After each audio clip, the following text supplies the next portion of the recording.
Hi, I'm Jan Doyle. I'm so glad you're able to join this show, Wyse Talk. We have an outstanding guest today. She's been on the show before, and she's coming back again. Padma, welcome to the show. Thank you. I'm so glad you're here. On your first appearance, you talked about flower photography. And if people are interested in seeing this, they can go to BCTV or YouTube and bring it up and watch it. But just to remind people, we have an image coming up on the monitor that shows some of the flower work that you do. Yes. Tell me a little bit about it while he gets it there. Well, I specialize in lightbox photography, photographing flowers for translucency. So the images that you see here, one of them is the cherry blossoms. I cut down the branch, brought it to my lightbox. The other one are the magnolia blossoms that also did the same thing. Mm-hmm. So I started to teach these techniques to people now. And the next image that you see, well, before we get to the next image, I was going to say you came to our camera club to teach that, the New Haven Camera Club. Yes. But you're also going to be teaching at NECCC. What is that all about? So NECCC is New England Camera Club Council. They have their annual conference at Amherst. And I'll be speaking there about my lightbox photography. And I also have a hands-on workshop there, pre-conference. And not just the flowers, though. I'm also will be giving a demo on how to do vertorama. Now, what's that word again? Vertorama? Yes, with a V. That's right. It's a vertorama, VERTORAMA, short for vertical panorama. Oh, now that's interesting. Yes, yes. And so you're going to be giving another workshop on that, on vertical panorama. It's more like a demo. A demo. Yes, there is a chapel on the ground of university. Yes. So we will be doing a demo there. And then I'll be presenting some of the work and the tips how to do that. Well, I know NECCC is a phenomenal organization that is a nonprofit that brings in 1,000 photographers in the summer. And about 35 photographers speaking there. Yes.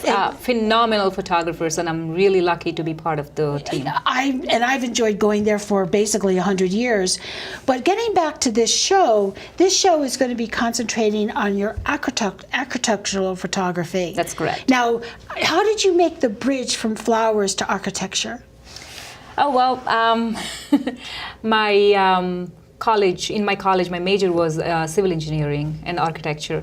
So I never really worked in that field. I moved into IT, mm-hmm. but it always captured my attention to the colors of the churches. I haven't been to a church actually until I hit 40 years old. That's because you're over 40? Oh my goodness! Oh my goodness! I'm shocked. Thank you. So and then as flowers are all colorful, same way churches are, cathedrals, they're all colorful. So that's what draw my attention.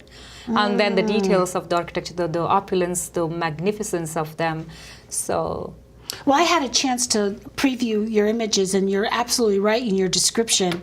Now, we're going to go to the first image on... Give me one second. I'm going to show you the next image.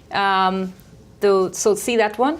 I will be showing how to do those kind of things at NECCC, and I would urge our audience to definitely check out not only my work, but also check the NECCC website for more information. Okay, sounds good.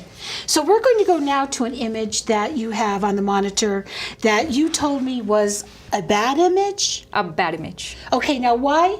That's not the image. That's the image. That's a bad image? That's a bad image. Oh, you lie like a rug. I will explain it to you. So this is my first church I've been to. We were on vacation with my kids. This is Notre Dame Basilica in Montreal. I was ecstatic when I took the pictures because on the back of my camera, everything looked so perfect. And I go home, and if you see closely, the altar, it's kind of blurry. I was devastated because I had to drive again for 7-8 hours to take the similar picture, right? Padma, let's just hold up here a minute. Okay. Okay, I'm looking at your altar there on the it is not blurry, or I need new glasses, although I am going to get some new glasses. And to me, when we were talking and you said you had a bad image, I think this is gorgeous. I think that, so what don't you like? You don't like the blurry altar? What else don't you like? And it's not blurry, but go ahead. Well, it is blurry in the middle. That's one problem. See, when you go from flowers to architecture, in flowers you want everything blurry except for one or two spots. Compared to churches, architectural, you want pretty much everything sharp in the kind of images that I'm planning to do. So that is, I'm sorry to say that, okay, that's one problem, and there are some blue blown out lights in there, which... Oh, God. Oh, my God. You know, I would have been proud if that was my image, and I would have shown that to everybody with joy in my heart. Okay. Thank you so much. You're a perfectionist. I didn't see it from that point of view. So then you thought that was no one else thinks, that was a bad image, so you went and studied about this. Yes, I have a very obsessive personality, that if I don't get something right, and I cannot sleep much until I actually have to get it right. So I started going to churches, taking pictures, trying to improve by myself. The next picture that you see is from Jersey City. That church doesn't stand anymore. It's St. Bridget's. So I thought I did okay in this, but I thought I can do better. The symmetry and all is okay, but I thought I could do better. So again, Google was my friend. I went online. I started looking everywhere how to be better at it. I came across this fantastic photographer called Klaus Hermann. He's from Germany. And this is back in 2013. Klaus Hermann? Yes. Okay. And he has done a ton of Wortoramas by that time all over Germany because he's from Germany, and he went to Rome. And then he wrote a book called How to Photograph Wortoramas. And I bought the book, and that was, again, 2013. For 2 years, I kept trying. I read the book 5-10 times. Couldn't do that. I couldn't stitch it. Nothing. What do you mean you couldn't stitch it? So there is a lot to a Wortorama. Okay, so you have to take 7 frames going from here up like this, and all the way back to the organ or back entrance. So once you take those pictures, you have to process them into Lightroom, and then you have to stitch them to make one shot out of all the 7 or 8 vertical images, just like you do panorama, regular panorama. Could you do it in Photoshop? Yes, you can do it in Photoshop, but what happens is when you're in a landscape outside, when you have a lot of distance between the camera and the subject, generally the errors are not very much pronounced. But when you're in a closed space, there's not that much distance between you and the subject. All these columns, when it is stitching, they're like some errors that it doesn't stitch properly. I see. So it keeps giving you errors. Plus, I had a computer that's slow. So I start stitching, and I have to go get a coffee. By the time I come back, if I'm lucky, it would stitch. If I'm unlucky, it would just freeze. So for 2 years, I went to a lot of churches, and then I shot, but then I couldn't produce a good image. So meanwhile, I joined Trey Ratcliffe's Arcanum photography school. Klaus Hermann happened to be the mentor, and he sent me the invitation to study under him. Talk about luck. Wow. So I mentored under him for 6 months, and then he taught me the secrets. So even though I had the book, but he gave me the secrets, and meanwhile I accumulated enough money to go buy myself a gaming computer just for this, if you can believe it, $5,000, and a big monitor. Why do you say a gaming computer? Because gaming computer has all kinds of bells and whistles: the memory, extra graphics card, powerful processor, and all that. Yeah. So I got that, and then that was 2015. My first, the next image will show you my first vertical panorama that I stitched. That's from St. Paul, St. Peter in Philadelphia. So there is a little story behind that. This was my birthday, January 14th, and my son asked me, what do you need, my older son? And I said, well, I don't need anything, but I need you to drive me to this cathedral. Mind you, I am not a Christian. He said, do you want to go to a church on your birthday? I said, yes. So he took me there. I spent about 10 minutes, 15 minutes just sitting there observing, and then I spent another half an hour photographing. I come back. I started working on it. By next day, I had the picture. So Wow. I'm really thankful to not only my son and to Klaus, but then that's it. I never looked back. Guess what I did afterwards? What? So in 2016, I went to about 80 churches in the first 6 months. From January to July, I went to 80 churches. How did you find the time for this? Every weekend, Saturday and Sunday, I would drive to New York City or Connecticut or Philadelphia, hunt for churches, and I do my research beforehand. So 4 churches, 5 churches in a day. I would do whole day. This is all I would do. Church after church after church. And the most productive year for me was 2016 because I went to, that's for first 6 months. And then I started going on these business trips, and then I started more pictures. But I want to show you, the audience, that New York City, you don't have to go to Rome. You don't have to go to Europe. You will see some of these beautiful churches. And my goal is to introduce a few churches to our audience so that they can see how beautiful the church is in New York City. Look at this one. This is Holy Redeemer Church in downtown New York City. That's gorgeous. The colors, look at the colors. I mean, the whole thing. It's just gorgeous. I was there just before they opened the church, and I was just standing outside for them to open the doors for me. The Holy Redeemer Church? Yes. Now, that's on Fifth Avenue, or? Somewhere in downtown. I just put everything in my GPS and I just start driving. I don't know where it is. Have you been to St. Patrick's on Fifth Avenue? Oh, I have a story behind that. I've been there. That's another tip I want to give our audience. St. Patrick's Cathedral, never shoot on a regular day because there are people going in and out and in and out. So I was there 2018 January 1st, 6:30 in the morning. The whole city was sleeping after New Year's Eve celebrations. I was there knocking on their doors, and then I got 2 people in my picture. That's it. Wow, you are dedicated, and you are obsessive. I am. Wow. I am, and I want to also say one more thing. I'm generally modest, but in this case, I want to say that if you're not obsessive about a skill, you won't develop it.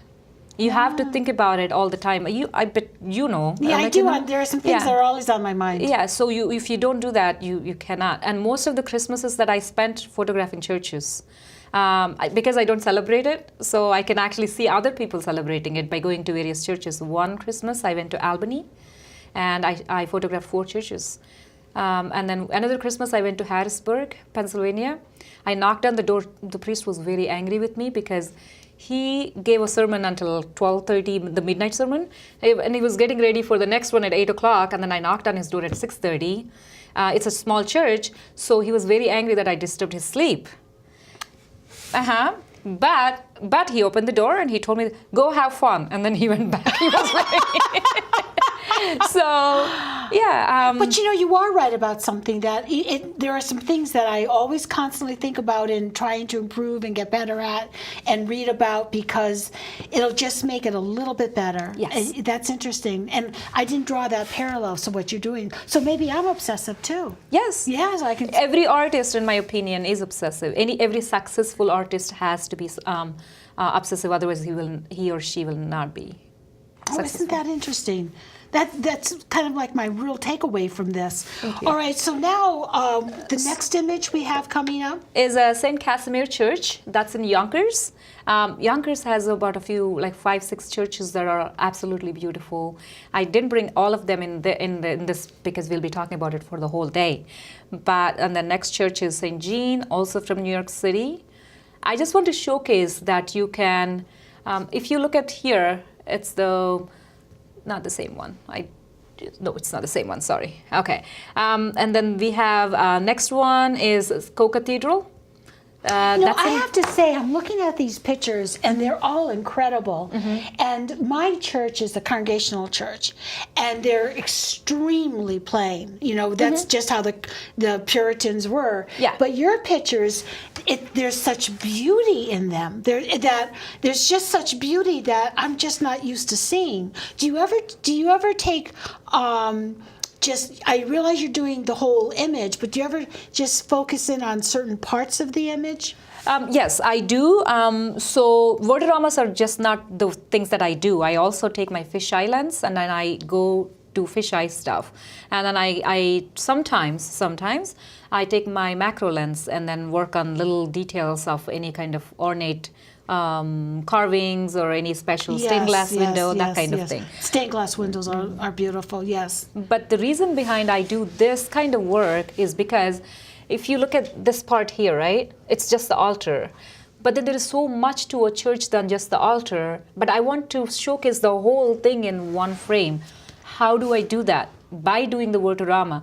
Now you see the altar, you see the ceiling, and you see the back organ, everything in one frame. So that's my objective in doing that, like showcase the whole thing, right? Well, your vision is obviously coming through here, and I liked how you said that when usually you just get that, and it just doesn't do the subject justice. Exactly. So if you want to get an idea of how the church would look like, if you look at this, it's, I didn't think I was going to be that personally connected to this type, and I'm thinking, oh my God, I'm going to have to get my camera out again. Yes. Because I haven't been taking that many pictures, but when I look around here now, I see a lot of details that you would concentrate on those details, perhaps. Yes. Very nice, very nice. So this is a church, actually co-cathedral of Brooklyn. And they just renovated it about 4 or 5 years ago. And this is about 2 years ago that I took this picture. But look at all the colors and the combinations. Most of the churches that I go to are old, but this has this new look to it, like sparkly kind of look to it. So yes, the same one on the screen right there. It's on the monitor, yes. So next. Next, we'll do the next image. Yeah. So now, New York City is not the only place that I go to, right? I also go to a lot of nearby areas like Connecticut. And you see that on the screen. Now I also have this here in the print. If you see, this is one of the most beautiful cathedrals I've been to, and this is in Hartford, Connecticut. Yes. St. Joseph's Cathedral. Our camera club just went there recently, and it's so interesting because most of the viewers are going to see this in Connecticut.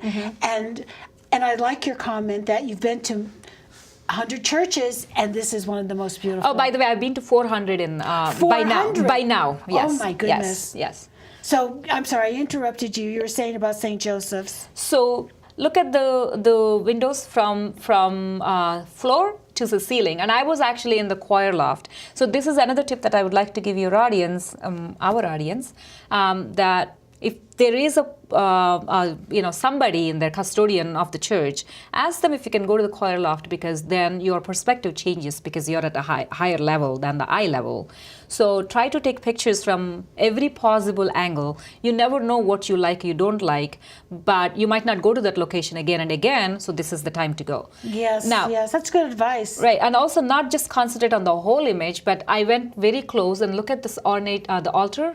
That altar has amazing work. So I took shots of that with a 70-200 lens. Went very close and took some images of that.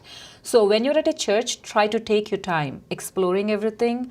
I would say that first, when you go to the church, sit down and try to take in the atmosphere and close your eyes, because sometimes what happens is you take in when you close your eyes and you're memorializing that.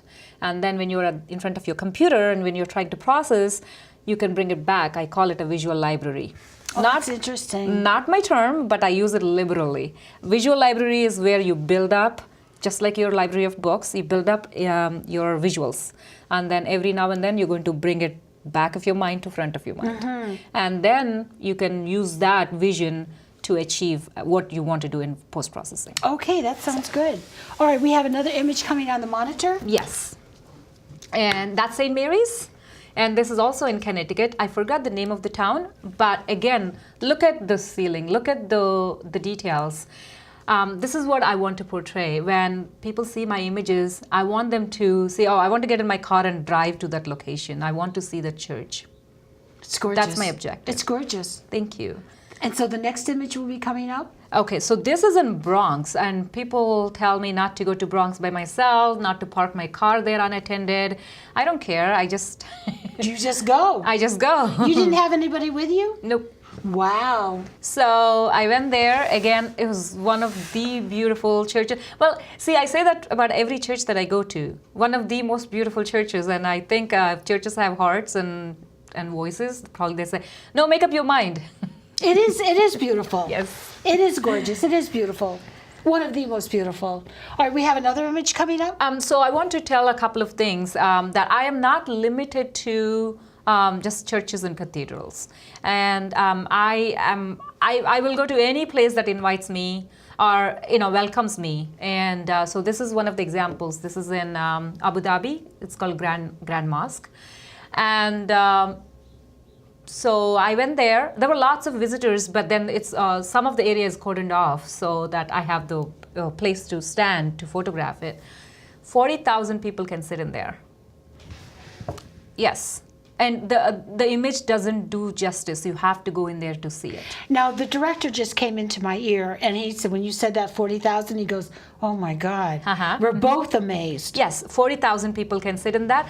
And you can spend a whole day just to go for the ornate details of the place. I believe it. And they have a golden leaf, the gold leaf they call it. Yeah, those carvings, I mean, they're rich, as you know. And they wanted to show their richness. And they also had architects coming from all over the world, not just from India. They have from India and Persian architects specializing in Persian art. Not just them, like they got architects from America and everywhere else too. These are incredible. Yeah, so absolutely. Now the next image I want to show you. I think that's just beautiful. I just went there 2 weeks ago. This is a Hindu temple. This is my first Hindu temple. A lot of people ask me, oh, you do all these churches and everything, but what about Hindu temples? But the problem is Hindu temples have this rule that, you cannot photograph inside. So I had to stand at the entrance for this, and I used tilt shift lens, and that's why you see straight lines rather than distortions in it. So this is a 4-frame vertical panorama that I did. But the only thing is I couldn't go inside. I had to stay at the entrance, shoot inside, but not go all the way inside. Now, if you don't have a tilt shift lens, you're not going to get an image like that. Straight lines. Straight lines. So at this time, I want to talk a couple of things about what equipment that I use, just in case for users, audience. I use Canon 6D. I started out with. That's a full frame camera. And then I graduated to Sony a7S2 and Sony a7R3. And there is a reason behind that. Because most of the churches, cathedrals, museums that I go to, they don't allow tripods. And so then I don't want to lose the ability to shoot because of that restriction. And these two cameras allow me to shoot at higher ISOs. Could you repeat those cameras again? Sony what? Sony a7S as in Sam. Sony S7 Sam. Sony a7S2. Okay, and the other one? Sony a7R3. Okay, because I know prior to the show I was talking with Rob, and he was talking about video cameras. Do they also do video? They also do video. Unfortunately, I'm not into videos very much. Okay. But we'll still let you talk. But S2 actually is pretty good because it's only 12 megapixels, so it creates smaller files, and it's fantastic for night photography, astrophotography, all kinds. It's all rounder. Really? And because it's 12 megapixels, I have a special affection towards that because my end file is not more than like 2 gigabytes. When I shoot with a Sony a7R3, my end file usually goes beyond 4 gigabytes because of all the stitching and the layers and all that. So, and then my lenses I use very, very wide angle lenses like Sony 1224 and Canon 14 millimeter lens. And then I use Sigma fisheye lens. And then I have a Canon 24 millimeter tilt shift lens. So these are my basic equipment that I carry with me. So when you travel, you have a lot of equipment you take with you. Yes, I do. But when I'm hand holding though, I have 2 cameras, 2 lenses on them, and 1 extra lens. That's it. Okay, my director just told me we have about 3 minutes left. So I just want to show you the next 3 pictures. Okay. Like I said, I'm not limited to only the sacred places. So this is Library of Congress in DC. Again, it's a handheld shot. You cannot take a tripod in there. And the next one is Natural History Museum in London. We were there at 7:30. I think the museum opened at 9. So we wanted to beat the crowds as much as we can. I had a friend who actually took me there. And this is, in my opinion, one of the best images that I have seen of Natural History Museum because of the water drama. I love that. And the next one is the Oculus. I think your audience know about Oculus. Yes, in right? New York. Yeah. So I was there about 2 days or 3 days after it opened, and that's where you see pretty much everything is empty. And we were there at 6:30 in the morning, and there were no stores and kiosks built at the time. I literally had to sit on the floor because they don't let me use the tripod, and then, I sit anywhere. I don't mind. So. That's amazing. That's a Thank you. beautiful, beautiful image. So I want to just make sure that we get in your contact information if anybody would like to talk to you about, if they have any questions and whatnot. So your contact information is going to be coming up on the monitor. Yeah. But I understand you give workshops besides NECCC. Yes. So I will be speaking at Floragraphers Conference. Florographer means flower photographer. There is a group on Facebook, very active group, 6,000 members on it. So they do annual Spell that. conference. So it's PHLORAGRAPHY, Florography. And it's a Facebook page. It's a Facebook group, but then they have like 6,000 flower photographers from all over the world. Wow. And so I'll be speaking there in Asheville, North Carolina. There will be 7 other photographers with me to teach. And then I will be speaking at the annual macro conference of Mike Moats in Ohio in October. He's phenomenal. Yes, yes. And my website is padmasworld.com, and then I have all that information on my website.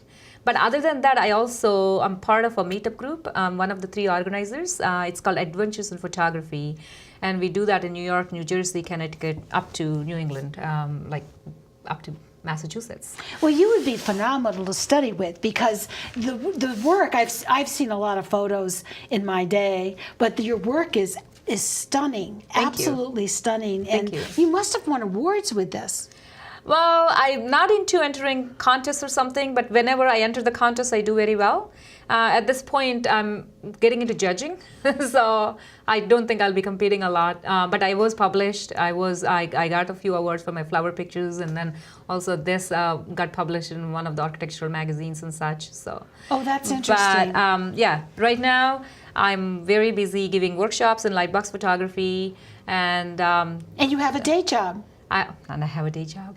Unbelievable. Well, Padma, thank you so much for coming in today. Your work is absolutely phenomenal. Thank you. Absolutely phenomenal. I just want to give one tip to the audience again, that when you go to a church or a temple or anywhere, synagogue or a mosque, I just want you to respect the culture, the etiquette, and the rules, so that you won't be thrown out of the facility. And ruin it for the next photographer. Plus respect everything that you. And I think bear in mind other people will be coming after you. Exactly. So thank you so much. If you have any questions, you can contact me at jmdt@comcast.net. You can contact us here at BCTV, or you can always contact Padma on her website. And what is your website again? www.padmasworld, Padma's World. It is your world. It is my world. It is your world. Yes. There's a great, great, great website. Thank you. Thank you so much for coming.